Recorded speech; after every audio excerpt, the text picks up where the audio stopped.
ഇപ്പോൾ നിയുക്ത മന്ത്രി കെ വി ഗണേഷ് കുമാർ മാധ്യമങ്ങളെ കാണുകയാണ്. തത്സമയം മാർഗങ്ങൾ മോട്ടോർ വെഹിക്കിൾ ഡിപ്പാർട്ട്മെൻറ്റിൽ നിന്ന് കിട്ടുന്ന പൈസ മാത്രമേ ശരിക്കും പറഞ്ഞാൽ beverage, motor vehicle department, lottery ഇത് മാത്രമേ നമ്മുടെ ഖജനാവിലേക്ക് നമ്മുടെ ധനകാര്യ ആവശ്യങ്ങൾക്ക് ലഭിക്കുന്നുള്ളൂ. കേന്ദ്ര ഗവൺമെൻറ് പരിപൂർണമായും അവഗണിക്കുകയും നമ്മളെ കടം വാങ്ങാനുള്ള നമ്മുടെ അവകാശത്തിൽ കൈവയ്ക്കുകയൊക്കെ ചെയ്യാം.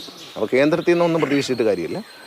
നമ്മൾക്ക് എങ്ങനെയൊക്കെ വരുമാനം വർദ്ധിപ്പിക്കാം, ജനങ്ങളെ പിഴിയാതെ എന്നതിനെക്കുറിച്ച് ചില ആശയങ്ങളുണ്ട്. അതായത് ഖജനാവിൽ കുറച്ച് പൈസ വർദ്ധിക്കാനുള്ള ചില ആശയങ്ങൾ.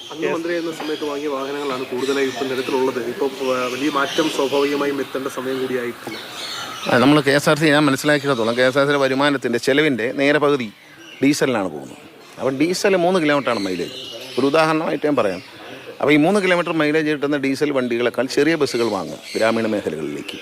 പഴയ ചെറിയ ബസ് എന്നുള്ള അപ്പോൾ ആ ബസ്സിന് 7 കിലോമീറ്റർ 8 കിലോമീറ്റർ മൈലേജ്. ഇപ്പോൾ പുതിയ ടെക്നോളജികൾ ഉപയോഗിക്കുമ്പോഴത്തേക്കും അത്തരം ചെറിയ ബസ്സുകൾ നമ്മൾ സ്കൂൾ ബസ്സിനൊക്കെ ഉപയോഗിക്കുന്ന പോലുള്ള ചെറിയ ബസ്സുകൾ, ആ ബസ്സുകൾക്ക് 10 കിലോമീറ്റർ വരെ മൈലേജ്. അപ്പോൾ 3-ൽ നിന്ന് അത് 10-ലേക്ക് മാറുമ്പോൾ തന്നെ നമുക്ക് ഗുണം കിട്ടും. പിന്നെ മാത്രമല്ല ഗ്രാമീണ മേഖലകളിൽ വണ്ടി, എൻ്റെ മനസ്സിലെ ഏറ്റവും വലിയ ആഗ്രഹം കേരളത്തിൻ്റെ എല്ലാ ഗ്രാമീണ മേഖലകളിലും KSRTC ബസ്സെന്നല്ല സ്വകാര്യ ബസ്സായാലും ഓടിക്കുന്ന ഒരു പുതിയ പദ്ധതി അത് കൊണ്ടുവരും.